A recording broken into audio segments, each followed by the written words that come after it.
Жаңа оқу жылының басталуына да санаулы уақыт қалды. Оқу жылының қарсаңында қандай жұмыстар жүргізілуде және балалардың құқықтары қалай қорғалады? Осы тақырыптарды бүгін Ішкі істер министрлігі мен оқу-ағарту министрлігінің басшылары талқылады. Екі министрдің кездесуіне онлайн режимде облыс әкімдерінің орынбасарлары, білім бөлімдерінің және өңірлердегі полиция департаменттерінің жетекшілері қатысты.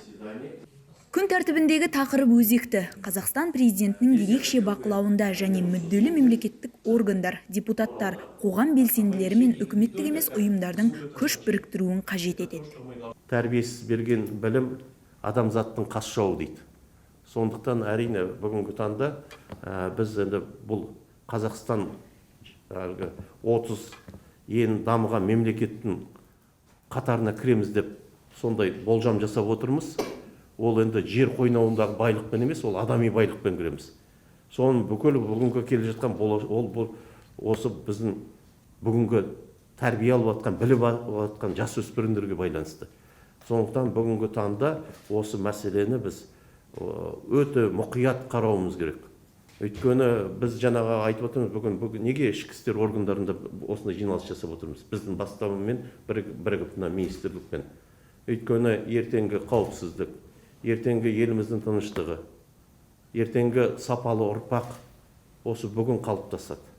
Кездесуге қатысушылар балалардың қатысуымен болатын жол көлік оқиғаларының алдын алу мәселесін де қозғады. Мысалы, оқу жылы қарсаңында бүкіл ел бойынша назар аударыңыз балалар жедел алдын алу шарасы басталды. Ол жалпы жолдағы қауіпсіздікті қадағалауға, балаларды тасымалдайтын мектеп автобустарын бақылауға мүмкіндік береді. С начала сентября почти более 5000 следователей, они придут в наши школы и будут проводить необходимые встречи с целью профилактики. И наши школы, наши директора школ и руководители отделов образования, конечно, очень активно будут участвовать в этом вопросе. Ну, конечно, в начале учебного года обычно мы просим органы внутренних дел по организации усилению дежурств возле школ.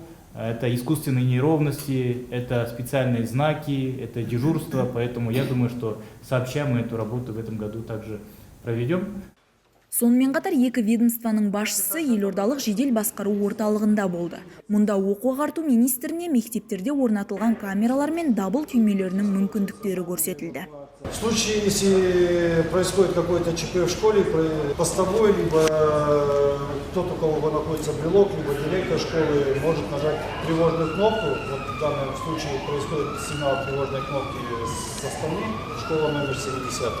Сразу дежурному на путь выводятся все камеры с этой школы, которые установлены в данном учебном заведении. Кеңес қорытындысы бойынша әкімдіктерге өңірлердегі полицейлермен бірлесіп, балалар мен педагогтар арасында түсіндіру жұмыстарын жүргізуге тапсырма берілді.